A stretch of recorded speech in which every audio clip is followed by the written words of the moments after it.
बिस्मिल्लाहिर्रहमानिर्रहीम। आज का जो हमारा टॉपिक है ये है इम्पोर्टेंट एमसीक्यूज़, जो कि एन्युटी एक जो टॉपिक था उस पर है ये।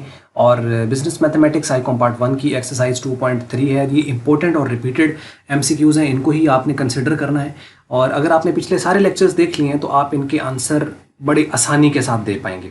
करना ये है, सीरियल नंबर साथ दे रखा है, आगे ऑप्शन दे रखी है A B C D, 4 option है। आपको सीरियल नंबर के अगेंस्ट आपको सिर्फ ऑप्शन का नाम बताना है कि इसका अगर पहले का ए है तो आप ए लिख देंगे, पहले का अगर बी है तो बी लिख देंगे, पहले का सी है तो सी लिख देंगे, पहले का डी है तो डी लिख देंगे। इसी तरह आप सीक्वेंस में एक ही कमेंट्स में आप कोशिश करें कि लिख के, चाहे तो कमेंट्स में आप पोस्ट कर दीजिएगा, साथ साथ हम इसको देखते चले जाएंगे।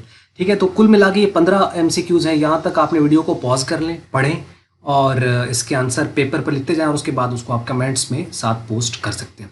तो नीचे मैं आपको दिखा देता हूँ। और 12 तक तो मेरे ख्याल आसानी से नज़र आ रहे होंगे, 1 से ऑनवर्ड शायद 13 भी नज़र आ रहा हो।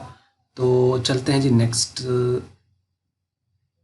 ये क्वेश्चन है। ठीक है, ये 15 तक, तो ये आपको देख लें, वीडियो को पॉज कर लें और अकॉर्डिंगली आप इसको हमारे साथ चाहें तो शेयर कर सकते हैं। बस ये थी वीडियो। अगर आपको मल्टीपीडिया की वीडियो अच्छी लगी इसको आप लाइक कर लें, शेयर कर लें दूसरों के साथ। अगर आपको अच्छी नहीं लगी इसको आप कर दें डिसलाइक। और वीडियो देखने का बहुत शुक्रिया।